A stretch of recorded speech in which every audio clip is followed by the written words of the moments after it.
Abraço, Pai, que o Senhor venha de forma poderosa nos trazer, Pai querido Santo, a compreensão a cada um dos teus servos que aqui está. Meu Deus, que nós possamos a cada dia melhor te servir. Usa o teu servo que irá fazer, Pai querido. Usa o da tribuna da tua igreja para transmitir, Pai querido Santo, a tua palavra. Nós pedimos a ti, Senhor, em nome de Jesus.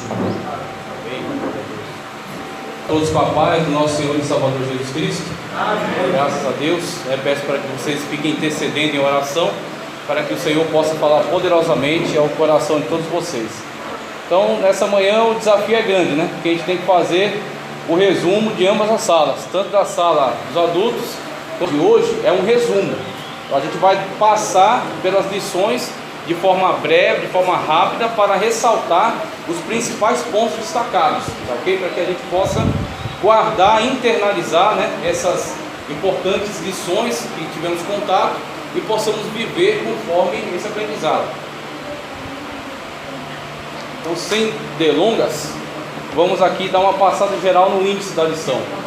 Olha só as lições que foram estudadas desse trimestre. Na lição 1, o mundo do apóstolo Paulo. Então a gente entendeu o contexto no qual o apóstolo Paulo veio para Cristo, tá certo? Qual era o grupo a que ele pertencia, qual era o contexto social, como era a sociedade na época dele.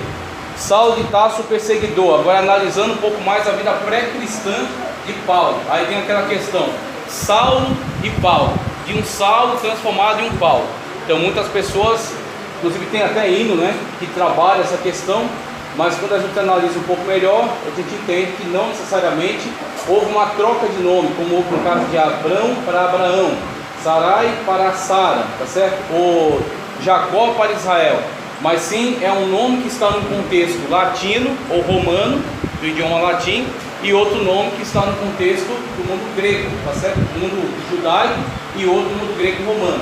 Então, no mundo judaico, Saulo ou Shaul. Tá? E no mundo grego-romano, Paulo ou Paulus, ok? Então você tem esses dois nomes, que não é uma troca de nome, mas é um contexto no qual o nome está sendo referido. É como a pessoa que se chama Guilherme aqui, ele vai para a Inglaterra, ele pode tirar uma de James, de William. Então Guilherme aqui é William na Inglaterra, Tiago aqui é James na Inglaterra, como a Bíblia aqui de James, Bíblia do rei Tiago. Então você tem essa mesma situação em relação a Saulo ou a Paulo, é esse contexto. A conversão de Saulo de Tarso, então é impressionante, né? Inclusive nessa lição, eu abordando com os irmãos, eu incentivei que eles compartilhassem a forma de conversão deles, como se deu a conversão. Então muitos vieram por convite, muitos vieram porque a família introduziu ele nesse contexto, muitos vieram numa situação de dor, de sofrimento. Então é interessante olharmos para a conversão de Paulo e nos recordarmos da maneira como Cristo nos encontrou, a maneira como Cristo nos buscou, tá ok? Paulo, a vocação para ser apóstolo, lição 4, lição 5, Jesus Cristo e esse crucificado, a mensagem do apóstolo, lição 6, Paulo no poder do Espírito, a lição 7, Paulo plantador de igrejas, lição 8, Paulo discipulador de vidas, a 9 é Paulo e a sua dedicação aos vocacionados, 10ª, Paulo e seu amor pela igreja, 11ª, o zelo do apóstolo Paulo pela sã doutrina, 12ª, a coragem do apóstolo Paulo diante da morte, e a 13ª lição, que estaremos antecipando, né, a gloriosa esperança do apóstolo. Para cada lição dessa, eu destaquei alguns pontos interessantes para a gente pontuar aqui, tá certo? E assim guardar na nossa memória. Uma informação interessante é sobre a caminhada de Paulo para Damasco. Eu fui atrás para saber, eu consegui encontrar um texto bem interessante. A Síria, nas alturas de Golã, em Quenerita, tem fronteira com Israel. De Jerusalém até lá são 150 quilômetros. Paulo, por exemplo, percorreu a estrada que vai de Jerusalém até Damasco, atual capital da Síria, né, Atos dos Apóstolos 9. Nesse caso são cerca de 200 quilômetros por causa do caminho, né? Ele não vai em linha reta, então aumenta aí mais 50 quilômetros para a caminhada. Caminhando 30 quilômetros por dia, uma pessoa levaria praticamente uma semana para percorrer essa estrada. Aí você tem a dificuldade que Paulo estava enfrentando para fazer aquilo que ele julgava ser a obra de Deus. E é interessante porque quando nós não servimos a Cristo, muitas das vezes, talvez não seja o caso de todos, mas muitos estiverem envolvidos com falsas religiões, com falsos credos, que exigiam da pessoa talvez um grande sacrifício, que exigiam da pessoa talvez coisas que lhe causavam até dano, lhe causavam até prejuízo. Tem pessoa que pega, vai para aquele templo Nossa Senhora Aparecida deles, né? Vai lá, vai de joelho, ou arrasta uma cruz, ou se flagela, tá certo? Ou pertencia a uma dessas religiões afro, vai de madrugada numa encruzilhada colocar um aguidar. Então, o que você vê nessa situação abordada em relação a Paulo pré-cristão, antes da sua conversão? Como ele era escravo, como ele era subjugado, né? Como ele de fato estava disposto a até causar danos a si numa viagem dessa, mas cumprir com aquilo que ele entendia ser uma obra para Deus. Ele acreditava estar servindo a Deus, perseguindo os cristãos.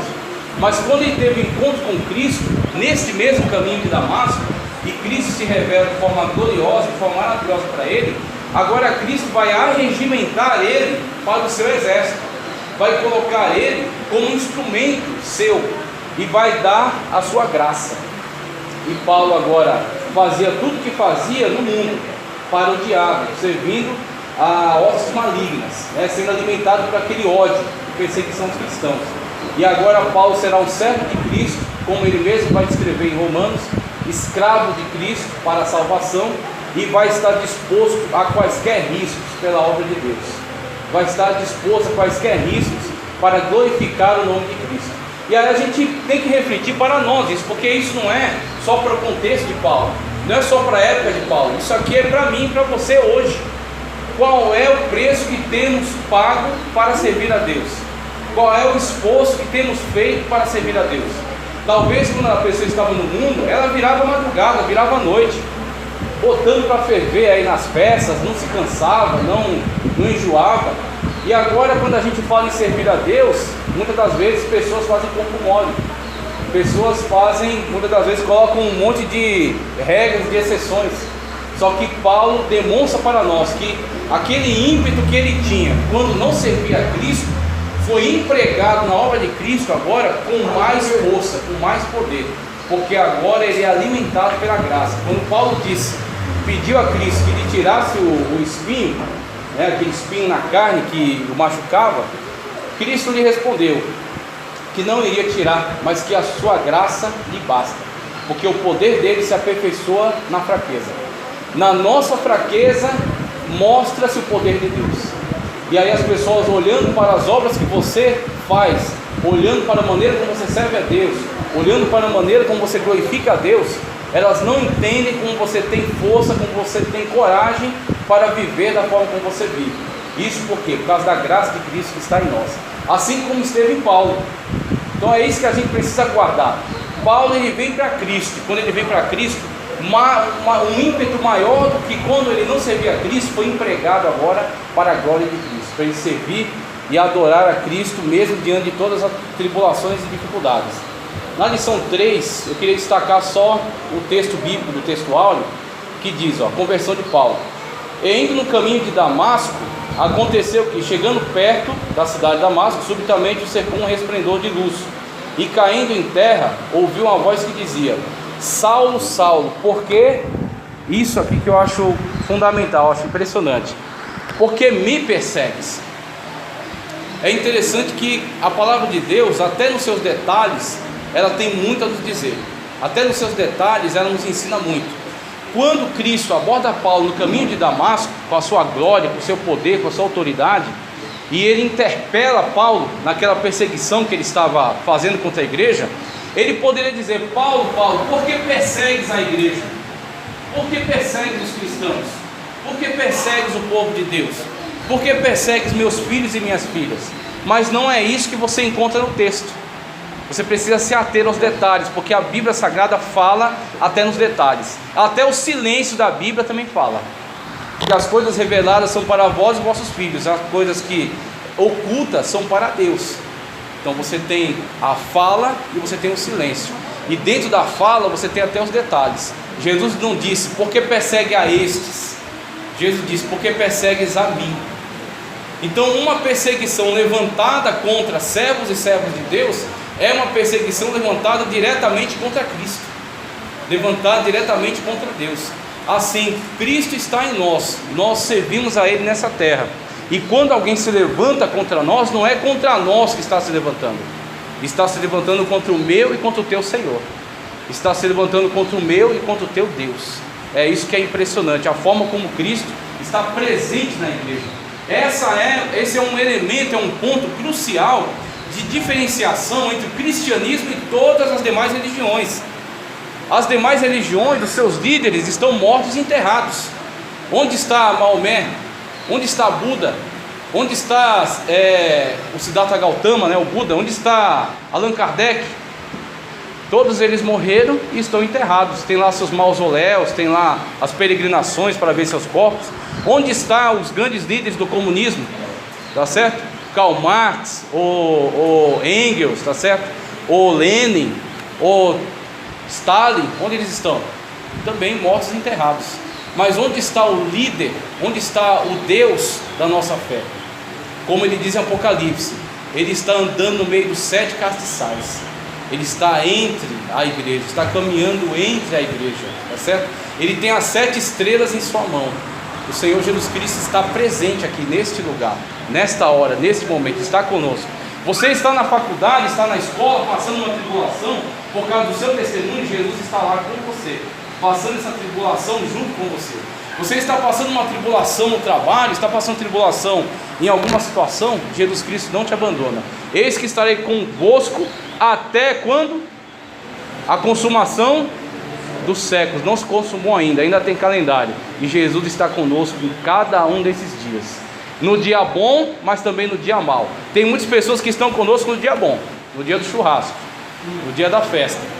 Mas para estar conosco no dia mau, muitas vezes só Jesus Cristo, só o Senhor. Mas Jesus Cristo nos basta. Então é isso que é interessante. Saulo estava perseguindo a igreja, achando que está fazendo a obra de Deus. E Jesus disse: Saulo, você está me perseguindo. Quando você persegue esses irmãos, você está perseguindo a mim. Na lição 4, eu destaco aqui, Paulo, chamado pela vontade de Deus para ser apóstolo de Jesus Cristo. 1 Coríntios 1:1, como ele mesmo se apresenta, a vocação para ser apóstolo. Quando a gente olha para a vocação de Paulo, a gente vê uma pessoa que está totalmente comprometida com o seu chamado. A gente vê uma pessoa que está totalmente comprometida com o Deus que a chamou, com o Senhor que a chamou.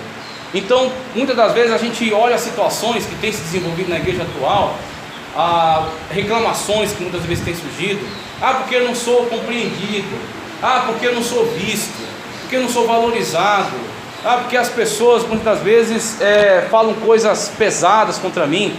E a gente compara, que pega o padrão. Qual o padrão? O padrão é a Sagrada Escritura. E a gente olha, por exemplo, para Paulo e a sua vocação. E a gente olhando e analisando Paulo e a sua vocação e a forma como ele se envolveu com ela, nós vemos que Paulo não encontrou facilidades na sua trajetória cristã. Ele não encontrou facilidades na sua caminhada cristã.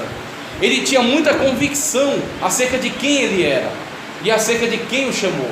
Mas isso não significava que as pessoas iriam valorizar esse chamado. Isso não significava que as pessoas iam reconhecer automaticamente esse chamado. Questionaram se Paulo era servo de Deus, questionaram se Paulo era apóstolo, questionaram muitas coisas sobre a pregação dele. Então Paulo foi alvo de muito questionamento, Paulo foi alvo de muita perseguição, de falsos irmãos, de perigos na estrada, perigos nas navegações. Então Paulo não teve uma vida cristã cômoda, fácil, mas ele teve a plena certeza de ter batalhado, de ter combatido o bom combate. Quando ele chega no final: combati o bom combate, acabei a carreira que me foi proposta, tá certo? A jornada pela qual ele tinha que percorrer. Combati o bom combate, acabei a carreira e guardei a fé. A fé está intacta, a fé está mais sólida, a fé está mais madura, a fé está mais firme. Então Paulo tem muita certeza do Jesus que o chamou, do Jesus que teve um encontro com ele no caminho de Damasco, derrubou da sua montaria, deixou ele cego periodicamente, mandou um homem de Deus até lá, que foi com medo, foi tremendo, mas foi, e ele teve muita convicção de que a partir daquele momento ele era um vaso escolhido para pregar a mensagem aos gentios. Você tem certeza da sua vocação? Você tem certeza do seu chamado? Porque se você tem essa certeza, se você tem a certeza de ter tido um encontro com Jesus Cristo de Nazaré, não importa o que façam contra você, você não vai abandonar a sua posição. Podem tentar me arrancar aqui no tapa, eu vou pregar lá no meio da rua, não interessa. Por quê? Porque você tem certeza da sua vocação, porque você tem certeza do seu chamado. Agora, tem muito crente jujuba que, se você olhar feio para ele, ele vai para cá chorando. Meu irmão, quem foi que te chamou? Quem foi que te escolheu?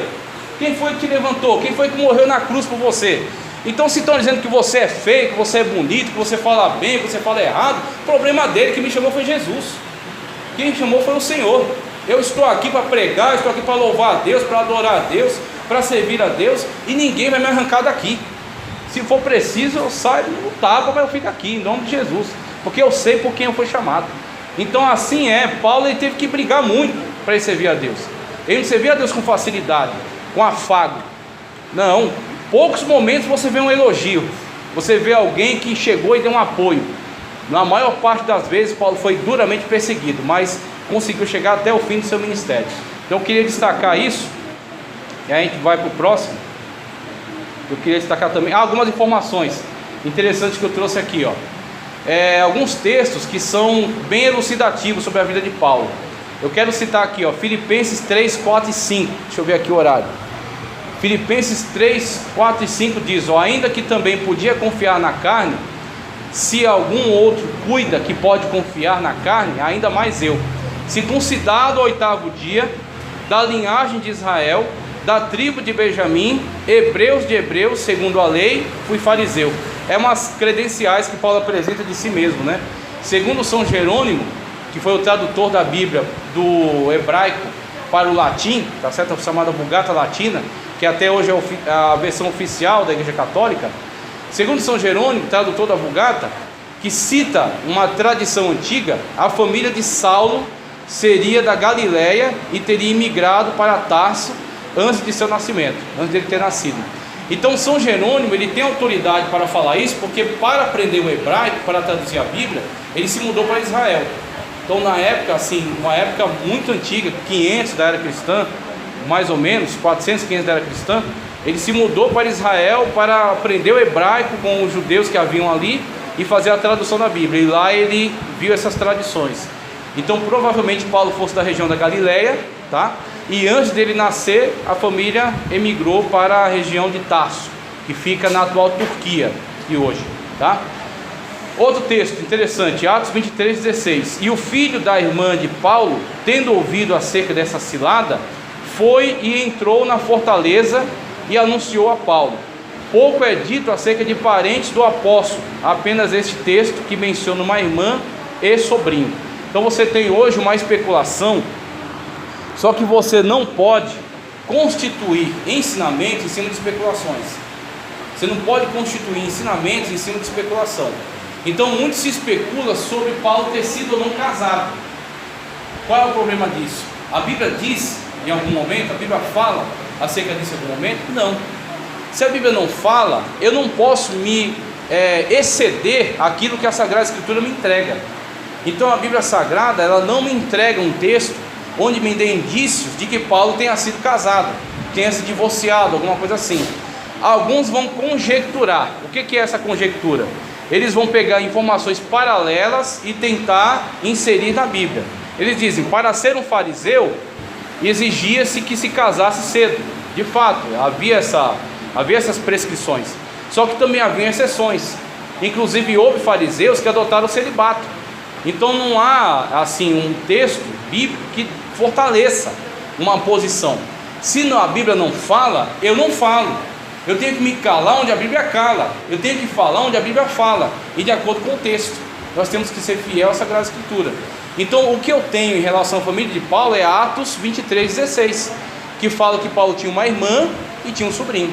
Inclusive na situação em que ele estava em risco, o sobrinho foi até uma autoridade para bolar uma estratégia para Paulo sair daquela fortaleza. Aí ele fugiu e se refugiou durante um tempo. Outro texto, Atos 18:3. E como era do mesmo ofício, ficou com eles e trabalhava, pois tinha ofício de fazer tendas. Ponto. Você tem aí uma parte da família de Paulo, ele tinha uma irmã e um sobrinho. E também a sua tribo, ele era benjaminita. A sua filiação religiosa, ele era dos fariseus. E a sua profissão, ele era fazedor de tendas. Então você tem que trabalhar com texto, você tem que trabalhar com Sagrada Escritura. Então eu tenho base para formar esse currículo, tá certo? Em relação a texto bíblico. Outro, Atos 22:3. Quanto a mim, sou varão judeu, nascido em Tarso da Cilícia. Aí casa com a informação de Jerônimo, que antes dele nascer a família se mudou para Tarso. Mas criado nessa cidade aos pés de Gamaliel, que era um grande sábio entre os fariseus, instruído conforme a verdade da lei de nossos pais, zeloso para com Deus, como todos vós sois. Atos 22:3. Outro, Atos 26:4. A minha vida, pois, desde a mocidade, qual haja sido desde o princípio em Jerusalém, entre os da minha nação, todos os judeus o sabem.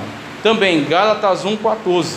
E na minha nação excedi em judaísmo a muitos da minha idade, sendo extremamente zeloso na tradição de meus pais. Como Paulo mesmo afirma, desde cedo esteve envolvido com o aprendizado da lei aos pés de um grande mestre chamado Gamaliel, em Jerusalém, sendo extremamente zeloso em seu aprendizado, posteriormente filiando-se à seita dos fariseus, onde exerceu sua antiga fé judaica. Então Paulo foi um estudioso, então isso a gente consegue afirmar.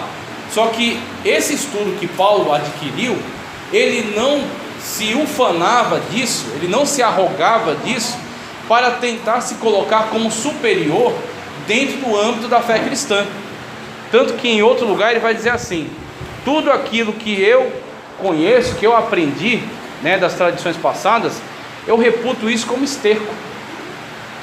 Então ele, quando apresenta a maneira como ele trabalha, ele fala: não me propus saber nenhuma outra coisa entre vós, senão Cristo e esse crucificado. Então Paulo não se valia, mesmo que ele tinha uma alta formação. Ele fala: se alguém quiser se ufanar, se gabar, mas eu ainda, aí onde ele apresenta aquelas credenciais, da tribo de Benjamim, circuncidado ao 8º dia, hebreu de hebreus, fariseu. Então ele tinha credenciais.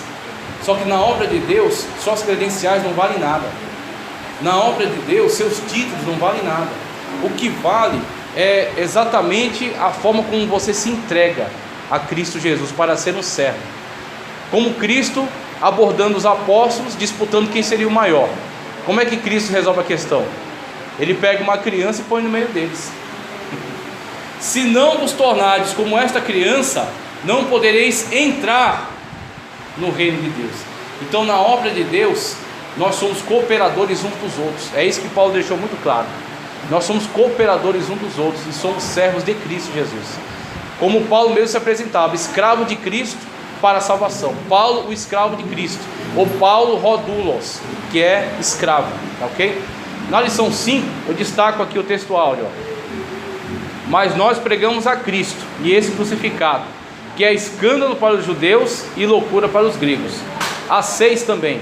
E impondo-lhes Paulo as mãos, veio sobre eles o Espírito Santo, e falavam línguas e profetizavam. Atos 19:6. Isso aqui nos fala muito a respeito da mensagem. A mensagem que temos pregado, a mensagem que temos ensinado, a forma como temos nos comportado na atualidade.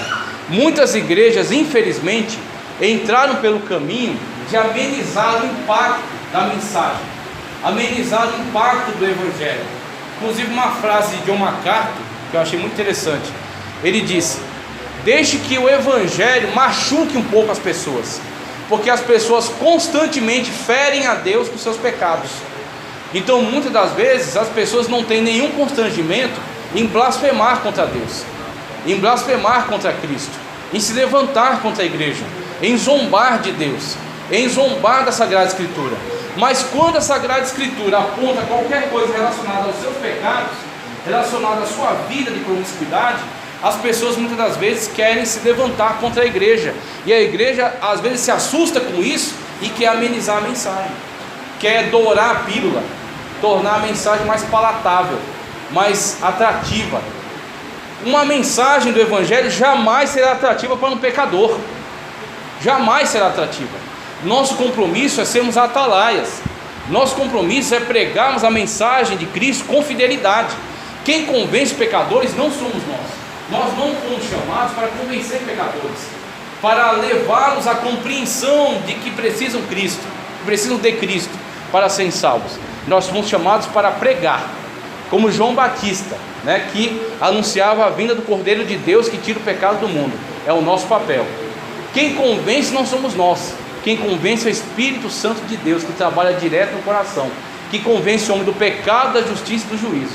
Então, como Paulo se posicionou na época dele, como nós precisamos nos posicionar. Esse evangelho, ele vai ser escândalo para uns, ele vai ser confusão para outros, tá certo? Loucura, né? Os gregos, que eram adeptos da filosofia, tiveram grandes nomes da filosofia. Você cita Sócrates, Platão, Aristóteles.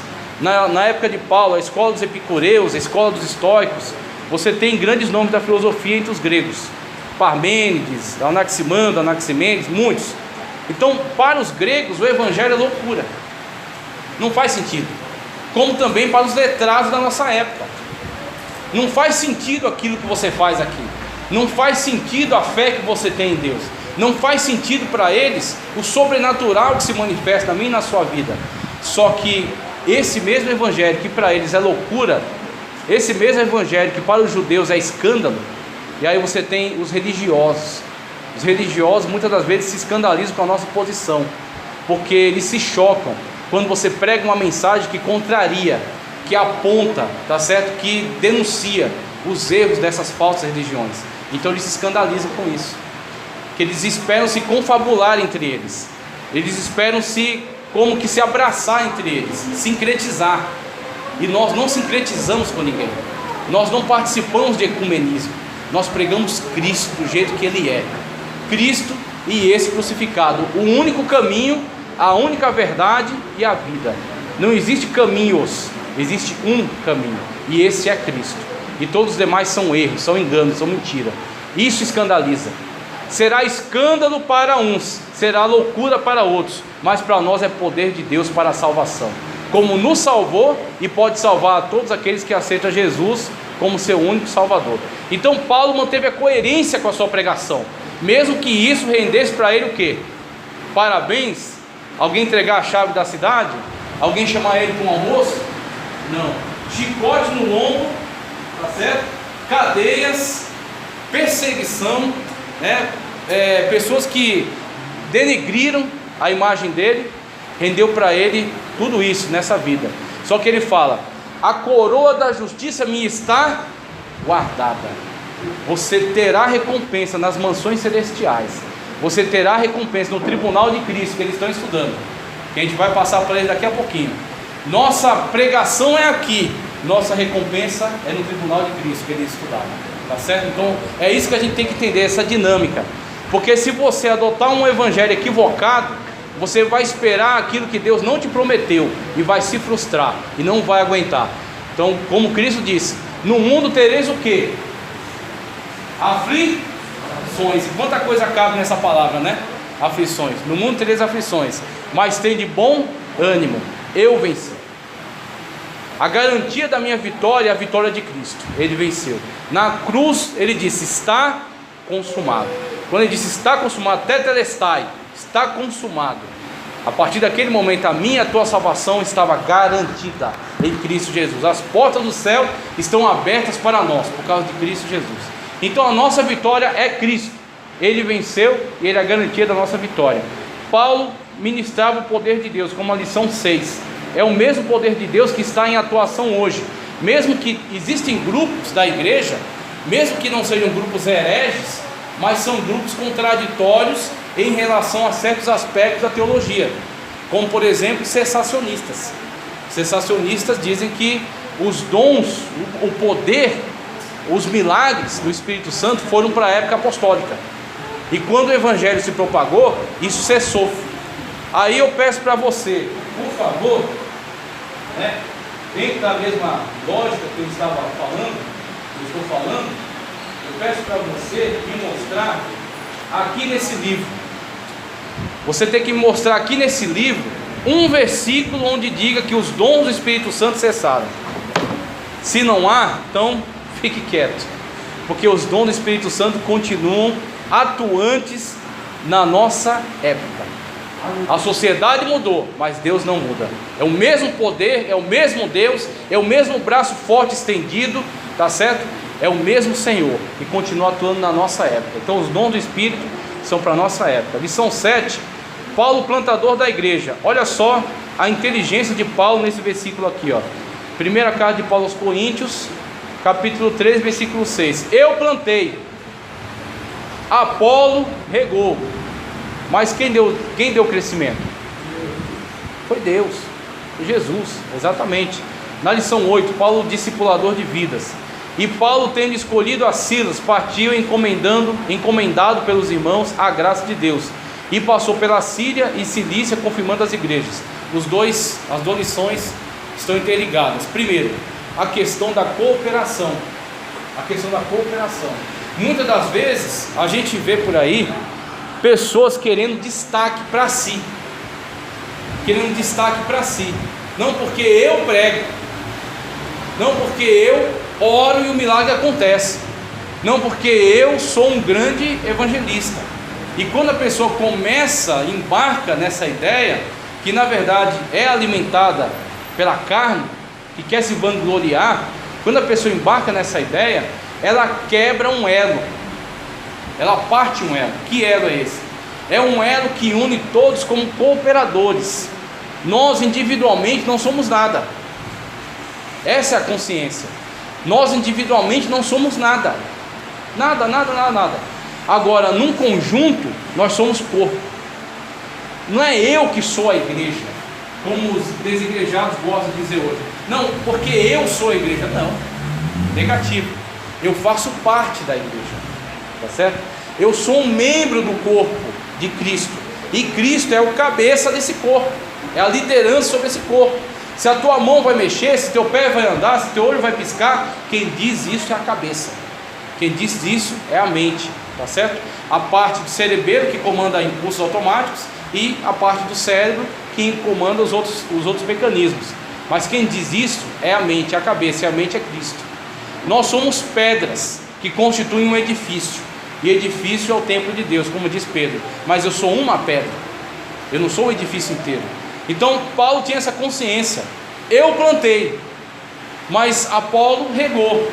Ou seja, eu abri o trabalho, mas Apolo enriqueceu com a pregação. Mas não foi nem eu nem Apolo quem fez crescer. Quem fez crescer foi Deus. Foi o Senhor que operou no coração das pessoas para elas aceitarem o Evangelho.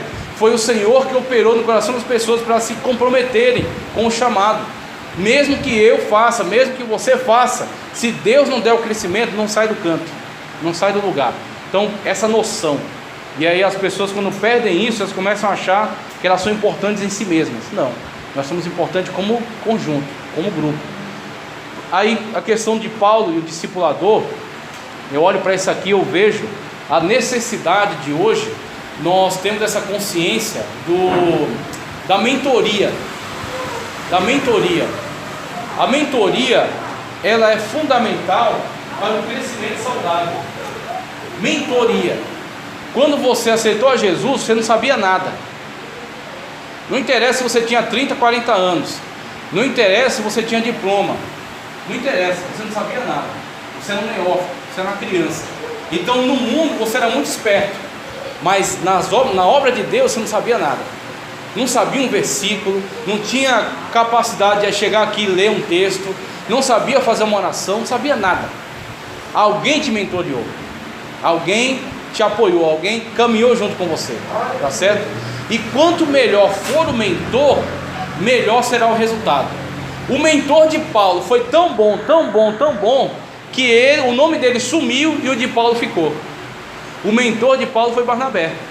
Barnabé que no começo introduziu Paulo junto dos apóstolos. Barnabé que buscou ele lá em Tarso, trouxe de volta para aquele contexto. Barnabé que deu os primeiros passos com Paulo na missão. Aí quando teve a questão lá com João Marcos, que abandonou eles na primeira viagem, e na segunda viagem Barnabé queria levar também, Paulo resistiu. Tudo bem, foi aquele momento. Futuramente Paulo mesmo vai dizer: traga João Marcos, porque é muito importante para a obra de Deus. Mas naquele momento não conseguiam caminhar juntos. O que é que Barnabé fez? Barnabé emancipou Paulo, falou: não, você está pronto já, você está maduro, segue você, Silas. Depois ele agregou Timóteo, e Barnabé ficou mentoreando agora João Marcos. Por que que ele fez isso? Porque ele viu que Paulo já estava pronto para caminhar sozinho. E aí lá na frente, Paulo velho já, Paulo cansado, Paulo na cadeia, vai se lembrar de um tal de João Marcos, que havia abandonado eles na primeira viagem. Mas se Barnabé não houvesse emancipado Paulo e apoiado e mentoreado João Marcos, não haveria um João Marcos para escrever o Evangelho. Mentoreamento. Você tem alguma coisa da parte de Deus? Compartilha. Não fica só com você não. Pega alguém novo na fé, pega alguém que está passando dificuldade, apoia, abraça, ora por ele, aconselha, compartilha a palavra de Deus com essa pessoa, para que essa pessoa também cresça e venha a ser futuramente um grande instrumento no Evangelho. Segue, que o tempo ruge, que nem diz o outro. Vamos lá.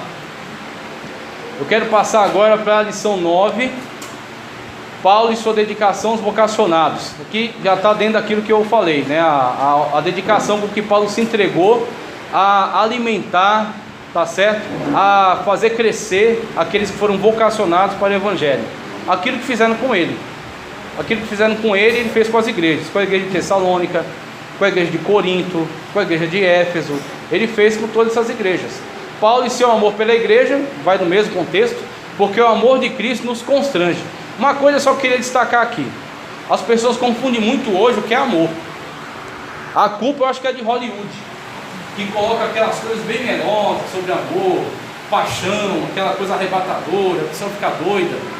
Então, amor, verdadeiramente falando, biblicamente falando, amor não é um sentimento, amor é ação. Sentimento, você tem Pascô, de onde vem Páscoa, Cordeiro Pascal. Aí você tem algo relacionado a sentimento, que nem é positivo, é sofrimento. Pascô é um envolvimento tão grande com algo que você sofre por aquilo.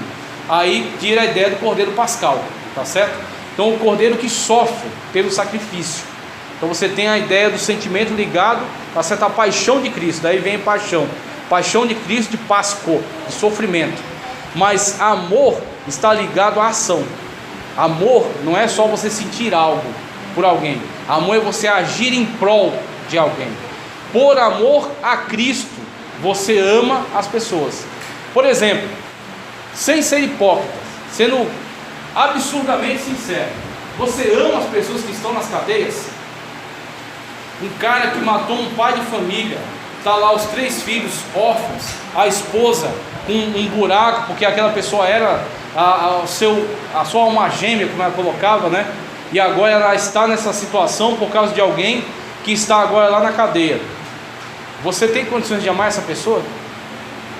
Eu não tenho. Falando francamente, sinceramente, eu não tenho.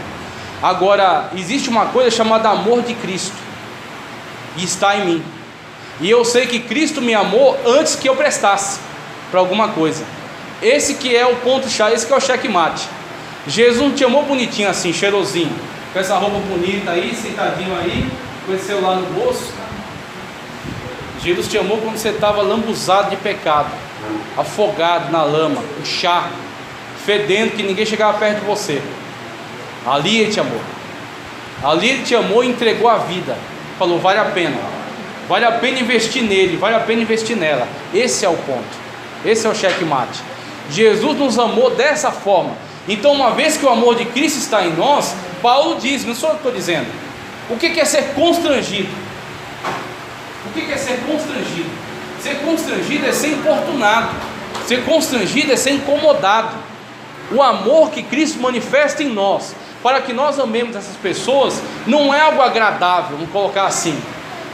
De repente eu acordei com amor pelos presidiários, eu quero ir lá fazer uma coisa boa por eles.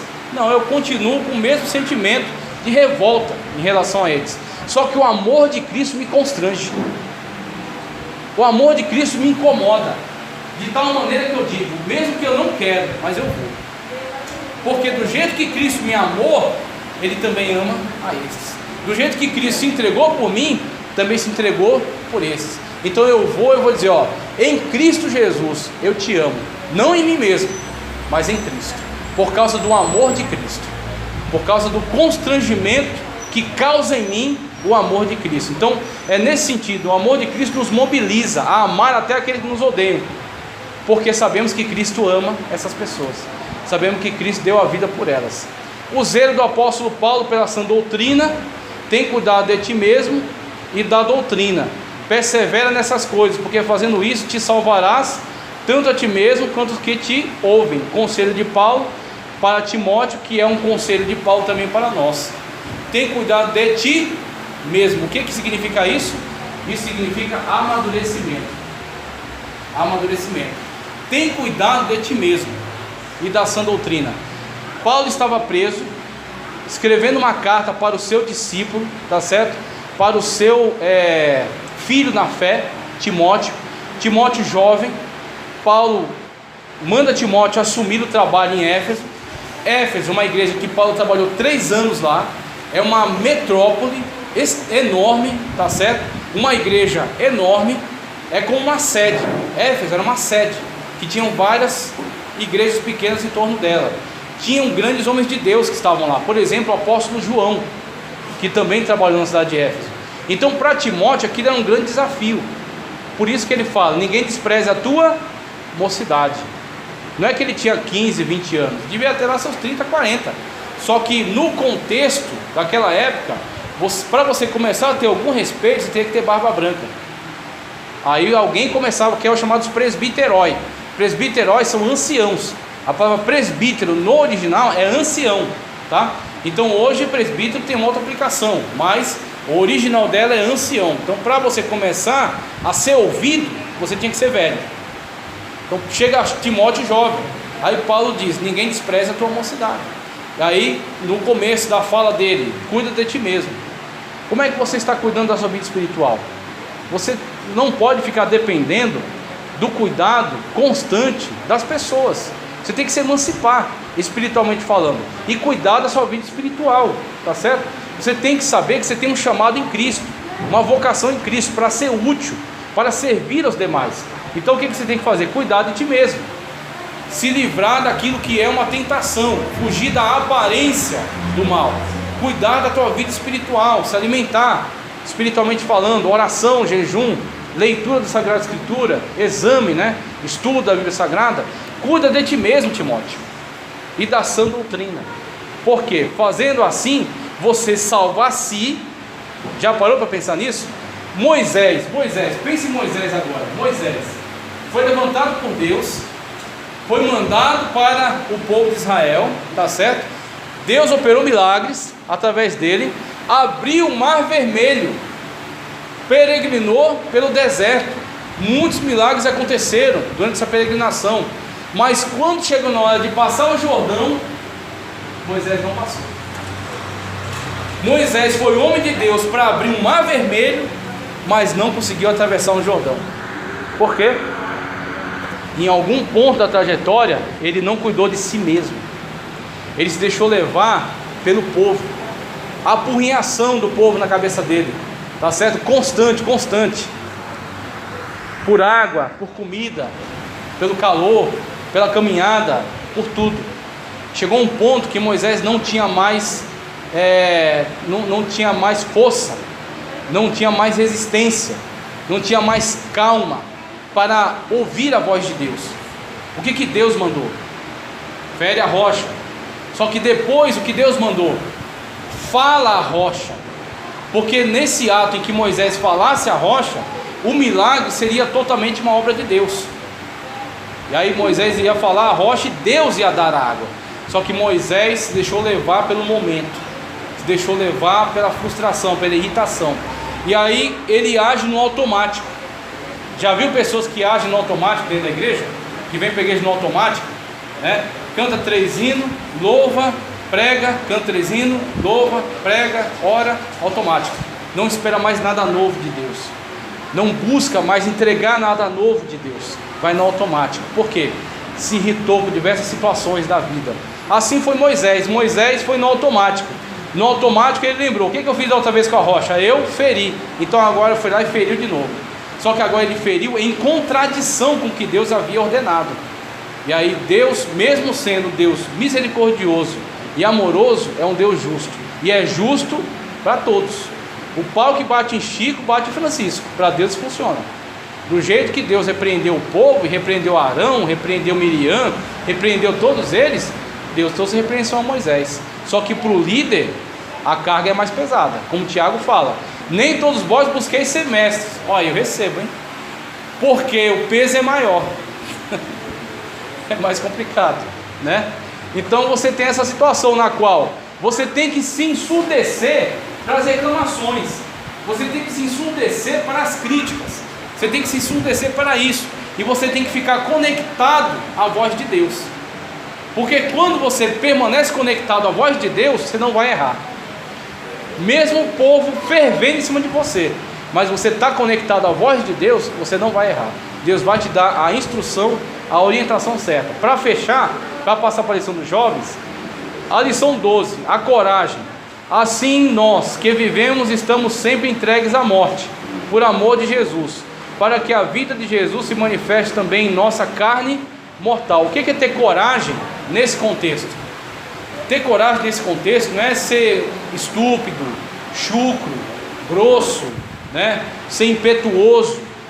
Não, coragem nesse contexto é confiar totalmente em Cristo. É confiar totalmente em Cristo. A pessoa que confia totalmente em Cristo, que tem certeza de salvação, ele tem a coragem necessária, como Cristo disse.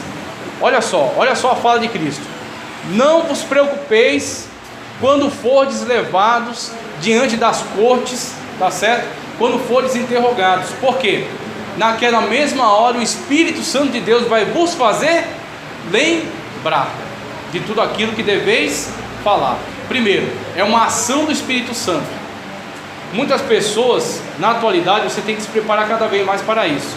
A perseguição está se intensificando, não sei se vocês estão percebendo. A perseguição está se intensificando. E a perseguição está começando a entrar por uma área jurídica. Inclusive algumas petições que têm entrado para eliminar dos documentos o termo pai e mãe. Já foi posta uma petição assim, para eliminar. Isso aí é só uma ponta do iceberg de uma perseguição que está se desenvolvendo, tá certo? E que vai se tornar cada vez mais intensa. E se você não estiver pronto, você não vai conseguir testificar. E aí entra aquela fala de Cristo: aquele que me confessar diante dos homens, eu confessarei. Mas para você confessar diante dos homens, talvez tenha que pagar um preço alto. E aí estamos vendo cada vez mais isso piorar, intensificar. Mas aquele que me negar diante dos homens, eu negarei.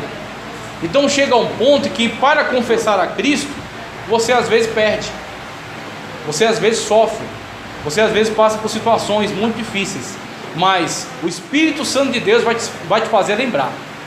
O Espírito Santo de Deus vai te capacitar, e no abrir da sua boca você vai dar testemunho de Cristo Jesus, se você estiver plenamente confiante nele. É Ele que dá coragem. A coragem não é nossa, a coragem vem da capacitação que Cristo nos dá. Lição 13, para fechar: mas nós que somos do dia, sejamos sóbrios, vestindo-nos da couraça da fé e do amor, tendo por capacete a esperança da salvação. 1 Tessalonicenses 5:8. Olha os 3 pontos que ele desenvolve. A consciência de Paulo diante da morte, uma morte como oferta de sacrifício. A doutrina bíblica de Paulo sobre a volta do Senhor, conectado com a lição deles também. A volta do Senhor em 1 Tessalonicenses, tá? E 3, dos tempos e das estações, até a volta do Senhor. Uma extensão à expressão dos tempos e das estações. Esse fechamento, ele fala exatamente da postura de Paulo. Da postura. Olha só a fala de Paulo: porque para mim o viver é Cristo, e o morrer é o quê? É lucro, é ganho. Isso não significa que você tem que buscar a morte. Isso não significa que você não tenha que se proteger. Então não vou pôr mais cadeado em casa, não vou mais contratar seguro. Não significa isso. Significa que o teu coração está no lugar certo. Cristo disse: onde estiver o teu tesouro, ali está o teu coração. Então o teu tesouro é Cristo, o teu maior valor é Cristo. O teu coração está no reino de Deus. Você é um cidadão de dupla cidadania. Você primeiro pertence ao reino de Deus. Aí só no segundo plano você é um cidadão paulistano, pernambucano, baiano, não sei, brasileiro.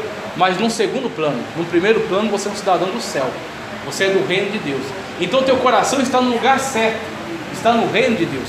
Se o teu coração está no lugar certo, mesmo que a morte venha, você não teme a morte. A morte é só uma passagem para você estar com Cristo. Então nós temos essa situação. Se nós tivermos essa certeza, a gente não se abala. A gente vai conseguir dar o mesmo testemunho que os grandes homens de Deus deram no Coliseu. Policarpo, por exemplo. Policarpo, quando colocaram lá a madeira, amarraram ele, colocaram um piche nele, ele incitava os soldados, dizia: põe fogo logo nisso aí que eu quero me encontrar com o meu Senhor. Isso não é brincadeira. Quem dá essa coragem? Você tem certeza ou não da sua salvação? Você tem certeza ou não de que você pertence a Cristo? Se essa certeza está no seu coração, quando chegar o momento, você vai dar testemunho de Cristo Jesus. Teve um texto que eu li faz pouco tempo, no livro Guia Politicamente Incorreto do Comunismo. Guia Politicamente Incorreto do Comunismo. Ele estava narrando a experiência de um pastor que foi preso político na Romênia. Então, quando o comunismo se levantou, por isso que um cristão ser adepto de partidos políticos que tem ideologia comunista é um quadrado redondo. Ou ele não é cristão, ou ele não é comunista. Tá? Os dois ao mesmo tempo é impossível. Então, quando se levantou, eles capturaram esse pastor, começaram um processo de tortura, porque eles queriam destruir não só o cristianismo, mas todas as religiões, porque é uma ideologia ateia. Então eles atacaram todas as fés, todas as religiões, e eles começaram o processo de tortura, choques, espancamento, cortando o pastor, e viram que ele resistia, até que trouxeram o filho dele. Aí começaram a torturar ele na cela, e começaram a torturar o filho dele diante dele. Chegou um ponto que ele disse para o filho dele: eu não vou mais aguentar. Se fosse em mim, tudo bem, mas estão torturando você, eu não vou mais aguentar. Aí o filho dele disse: depois de tudo isso que a gente já aguentou, se o Senhor negar, tudo estará perdido. E o filho dele resistiu até a morte. E ele depois foi liberto, teve uma intervenção, ele escapou, fugiu, é um refugiado político nos Estados Unidos, e escreveu um livro e relatou todas essas torturas que ele passou no Estado comunista. Ele resistiu até o fim na fé do filho dele. Chegou um ponto que ele já tinha desistido. Ele ia entregar, ele ia negar, para que o filho dele parasse de ser torturado. Mas Deus usou o filho dele para fortalecer a fé dele. E foi um sacrifício, como é dito aqui. A morte é uma oferta. Deus tem prazer na morte dos seus santos. Esse texto, ele tem que ser bem entendido. Não é que Deus gosta de ver os seus santos sofrerem ou morrerem, mas a morte dos seus santos é preciosa aos seus olhos, no sentido de que Deus, ele tomará conta. Deus, ele cobrará. Deus, ele exigirá, tá certo? De cada um, cada sangue, cada vida que foi derramada para a honra e glória do seu santo nome. O Senhor não deixará passar impune, não deixará passar impune nenhuma dessas mortes. Então, quando olhamos para isso, nós temos que buscar em Paulo esse referencial. Do jeito que Paulo estava pronto para ser um sacrifício, nós somos sacrifícios vivos, como Paulo disse, oferecer um culto racional, tá certo? E ser como que um holocausto entregue diante de Deus. Nós somos um sacrifício vivo, justo e santo para Cristo Jesus, a nossa vida. Então nós temos que ter essa consciência, porque se assim estivermos lidando com a nossa vida, nós estaremos prontos para qualquer situação. Mesmo a maior perseguição que se levante, nós poderemos ir até o final, tá ok? Então fecho aqui a lição dos adultos e a gente já entra aqui para a lição dos jovens. Agora, óbvio, será bem resumida, né? Tentei resumir o máximo aqui a dos adultos, e agora a gente vai passar um resumo aqui da lição dos jovens.